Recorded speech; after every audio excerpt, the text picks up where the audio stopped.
Глава 5. Танец нарады.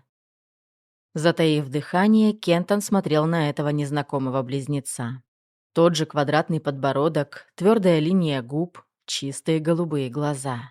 Он начал понимать, в чем заключался план черного жреца. Так вот, кто станет возлюбленным Шаран. Эта мысль мгновенной молнией озарила его сознание. Кентон задумался. Сквозь камень он услышал голос Перса.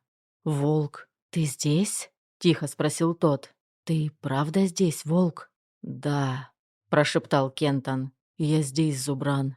А там не я, это какое-то колдовство».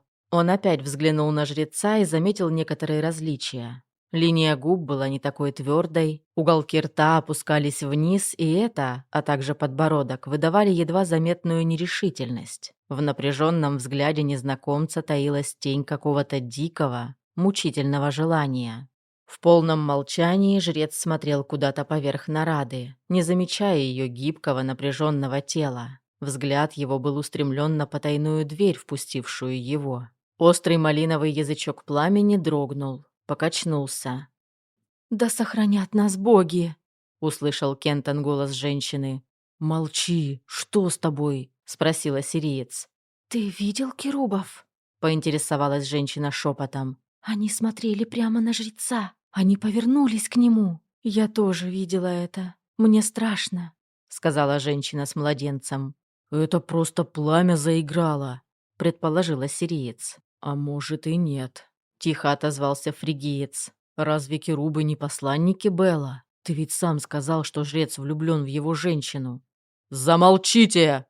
Из-за двойного кольца воинов прогремел голос офицера.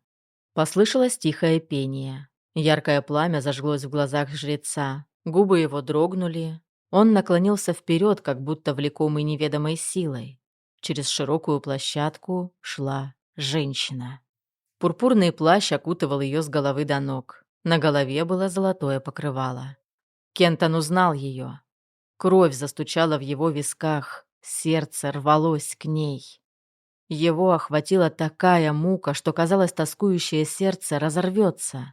«Шаран!» — позвал он, забыв обо всем. «Шаран!» Воины расступились и пали перед женщиной на колени, а она медленно шла вперед. Приблизившись к алтарю, она остановилась рядом со жрецом. Громче послышался металлический раскат грома. Когда он замер вдали, жрец повернулся к алтарю и высоко поднял руки. Раздался долгий монотонный звук. Это пели жрецы. Не опуская рук, жрец Белла 7 раз низко поклонился перед языком пламени. Послышался шелест луков и приглушенный стук копий. Это лучники и копьеносцы упали на колени. Под те же таинственные монотонные звуки жрец Белла обратился к своему богу. «О милосердный из всех богов! О сильнейший из всех богов! Бел-Мирадах, повелитель земли и неба! Небеса и весь мир твои, ты даешь жизнь! Твой дом готов для тебя! Мы поклоняемся и ждем!» Кентон услышал трепетный, нежный шепот. «Я поклоняюсь и жду», — это шептала Шаран. Нежный шепот Шаран пробегал по его натянутым нервам, как маленькие пальчики перебирают струны арфы. И опять Кентон услышал голос жреца. «О, родитель! О, саморожденный! О, прекрасный! Ты даешь жизнь младенцу! О, милосердный! Ты возвращаешь жизнь мертвым! Ты повелитель Эзиды, властитель Эмактилы!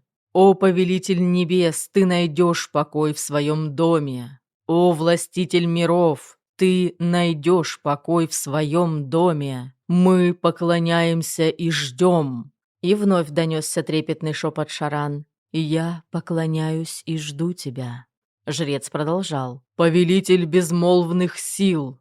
О, повелитель покоя, взгляни благосклонно на свой дом! Да воспоет радость Эзида в твоем доме! Да воспоет покой Эмактила в твоем доме! Мы поклоняемся и ждем тебя!» «Я поклоняюсь и жду тебя», — подхватила Шаран. Жрец повернулся к алтарю, и в этом движении Кентону почудился едва заметный вызов. Жрец смотрел прямо в лицо Шаран. Его голос зазвучал громко, торжествующе. В твоем господстве радость. Ты открываешь врата утра, ты открываешь врата вечера. Ты властна отпереть врата небес. Я поклоняюсь и жду тебя». При этих словах жрецы замолчали, неуверенно переглядываясь. Некоторые в толпе подняли головы, удивленный шепот донесся до Кентона. «Этого не было в ритуале», — услышал он совсем рядом голос ассирийца. «Чего не было?» — спросил его перс. «Этих последних слов», — ответила женщина. «Они обращены не к Беллу, они для нашей повелительницы Иштар».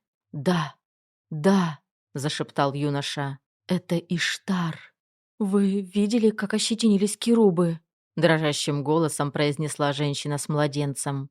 «Боюсь, мое молоко может испортиться. Смотрите, этот свет на алтаре похож на кровь». «Мне это не нравится», — сказала сириец обеспокоенно. «Этого не было в ритуале. К тому же приближается гроза». Нарада быстро поднялась со своего места. Ее помощницы склонились над барабанами и арфами, поднесли к губам флейты.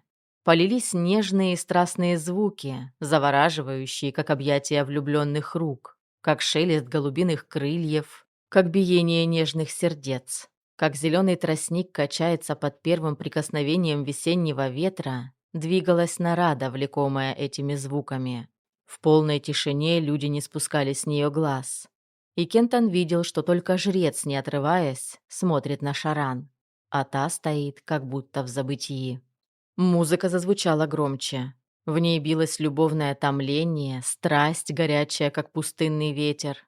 Нарада начала танцевать, и казалось, что ее тело впитывает каждую страстную зовущую ноту, придает ей плоть, превращает ее в движение.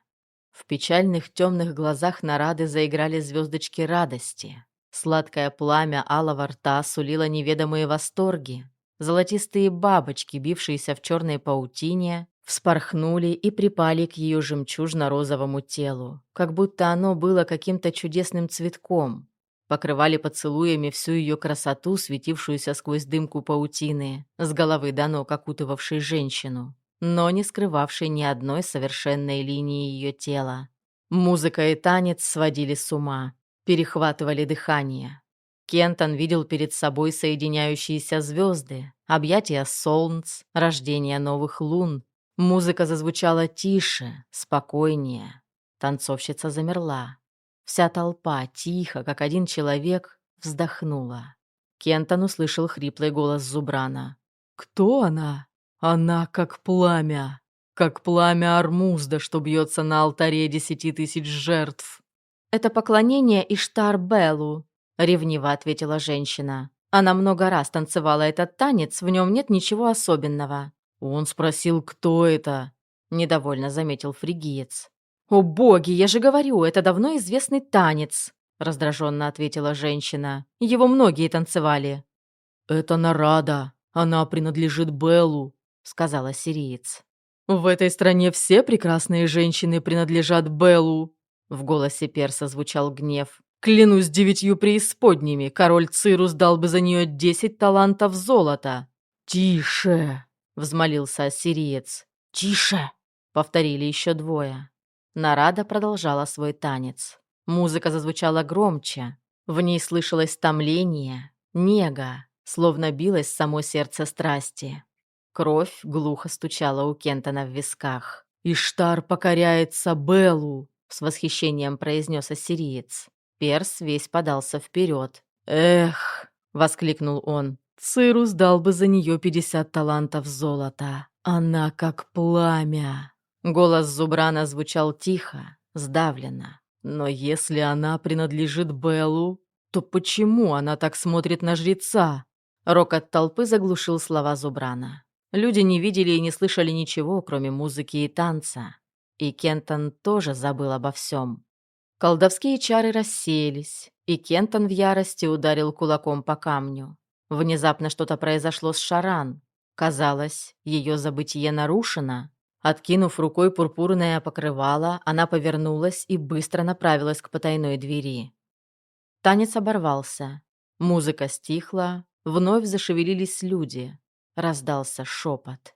«Так не положено!» Ассириец вскочил на ноги. Танец еще не закончен!»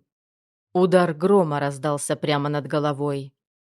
«Она ждет, не дождется Бога», — бесстыдно сказала женщина. «Это Иштар. Она похожа на луну, что скрывает свой лик за тучкой». Юноша шагнул к жрице, окруженной воинами. Поднявшись и схватив его за руку, женщина повернулась к воинам. «Он сумасшедший! Он живет у меня! Пожалуйста, не трогайте его! Сейчас я его уведу!»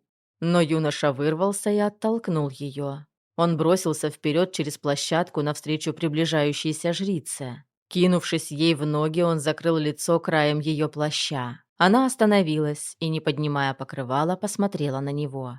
В ту же секунду жрец Белла оказался рядом с ней. Ногой он отшвырнул юношу в сторону.